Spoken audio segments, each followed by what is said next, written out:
രാഗിൻ തുടരുന്നുണ്ട്. രാഗിൻ, എന്തുകൊണ്ടാണ് വിധി വൈകുന്നത്? നേരത്തെ പറഞ്ഞതുപോലെ വളരെ ബൃഹത്തായ ഒരു വിധിയാവാനാണ് സാധ്യത. ആർഗ്യുമെന്റ് നോട്ട് തന്നെ ഒരുപാടുണ്ട്.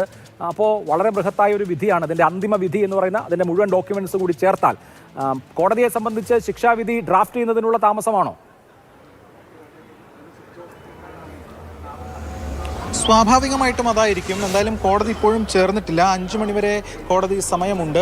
ആ ഘട്ടത്തിൽ തന്നെ അല്പസമയത്തിനകം തന്നെ കോടതി ചേർന്നുകൊണ്ട് ഈ ഓപ്പൺ കോർട്ടിൽ ഈ ജഡ്ജ്മെൻറ്റ് ഉണ്ടാകും എന്നതാണ് ഇപ്പോൾ അറിയാൻ കഴിയുന്നത്.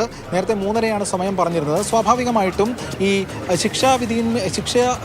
ശിക്ഷയിൽ മേലുള്ള വാദം നടക്കുന്ന ഘട്ടത്തിൽ പ്രോസിക്യൂഷൻ്റെയും അതോടൊപ്പം തന്നെ പ്രതിഭാഗത്തിൻ്റെയും വാദഗതികളൊക്കെ തന്നെ ഈ വിധിന്യായത്തിൻ്റെ ഭാഗമായി ഉൾപ്പെടുത്തേണ്ടതായിട്ടുണ്ട്. മാത്രമല്ല ഇത് നമ്മൾ ഈ നിയമവിദഗ്ധരോടും അതുമായി ബന്ധപ്പെട്ട് ഈ കേസിൻ്റെ ബന്ധപ്പെട്ട ആളുകളോടുമൊക്കെ ചോദിക്കുമ്പോൾ മനസ്സിലാക്കാൻ കഴിയുന്നൊരു കാര്യം, രാജ്യത്തെ ഏറ്റവും വലിയ വിധികളിൽ ഒന്നാകും ഇത് എന്ന സൂചനയാണ് അവരും പങ്കുവയ്ക്കുന്നത്. കാരണം ആർഗ്യുമെൻറ്റ് നോട്ടടക്കം അത്രത്തോളമുണ്ട്. ഒരുപാട് നിർണായകമായിട്ടുള്ള ഘട്ടങ്ങളും ഒരുപാട് നിർണായകമായിട്ടുള്ള ട്വിസ്റ്റുകളും ഇടപെടലുകളും ഒക്കെ ഉണ്ടായിട്ടുള്ള ഒരു കേസാണ്. ഒട്ടനവധി തെളിവുകൾ ഇതുമായി ബന്ധപ്പെട്ട കാര്യങ്ങൾ വന്നിട്ടുണ്ട്.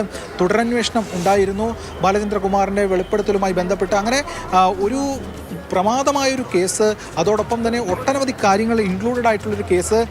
സംസ്ഥാനത്തെ ഒരു പ്രമുഖയായിട്ടുള്ള നടി ആക്രമിക്കപ്പെടുന്നു. അതിൽ പ്രമുഖ നടൻ്റെ പങ്കാളിത്തം പോലീസ് കണ്ടെത്തുന്നു.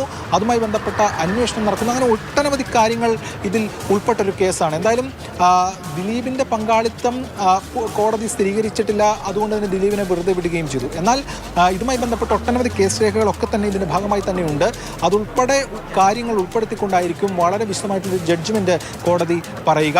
ആ ജഡ്ജ്മെൻറ്റ് ഏകദേശം 1000കണക്കിന് പേജുകൾ ഉണ്ടാകുമെന്നാണ് പ്രതീക്ഷിക്കപ്പെടുന്നത്. അതിൽ 2 പ്രതിഭാഗത്തിൻ്റെയും പ്രോസിക്യൂഷൻ്റെ അടക്കം കാര്യങ്ങൾ കൂടി ഉൾപ്പെടുത്തി.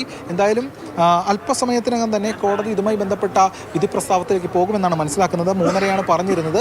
ഇപ്പോൾ 4 മണി കഴിഞ്ഞിട്ടുണ്ട്. സാധാരണഗതിയിൽ പല കേസുകളിലും ഇങ്ങനെ സംഭവിക്കാറുള്ളതാണ്. പക്ഷേ ഈ കേസുമായി ബന്ധപ്പെട്ടുകൊണ്ട് ഏവരും ഉറ്റുനോക്കുന്ന ഏറ്റവും പ്രധാനപ്പെട്ട നിർണായകമായിട്ടുള്ള കേസാണിത്.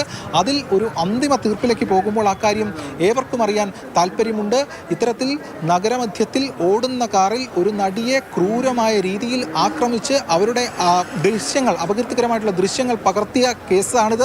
ആ കേസിൽ നേരിട്ട് ആക്ഷനിൽ പങ്കെടുത്ത 6 പേർ കുറ്റക്കാരാണെന്ന് കണ്ടെത്തി.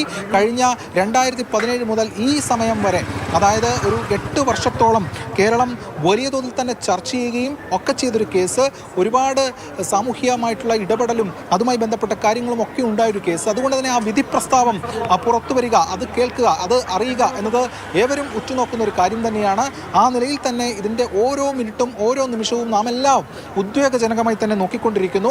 എന്തായാലും 3:30 സമയം പറഞ്ഞിരുന്നു. ഇപ്പോഴും കോടതി ചേർന്നിട്ടില്ലെന്ന് വേണം മനസ്സിലാക്കാൻ. എന്തായാലും നമ്മുടെ പ്രതിനിധി അടക്കം ഇതുമായി ബന്ധപ്പെട്ടുകൊണ്ട് കൃത്യമായിട്ടുള്ള അപ്ഡേറ്റ്സ് ഗ്രൂപ്പിൽ പങ്കുവയ്ക്കും. അതുമായി ബന്ധപ്പെട്ട വിവരങ്ങളും നമ്മൾ അതേ സമയത്ത് തന്നെ പ്രേക്ഷകരെ അറിയിക്കുകയും ചെയ്യും.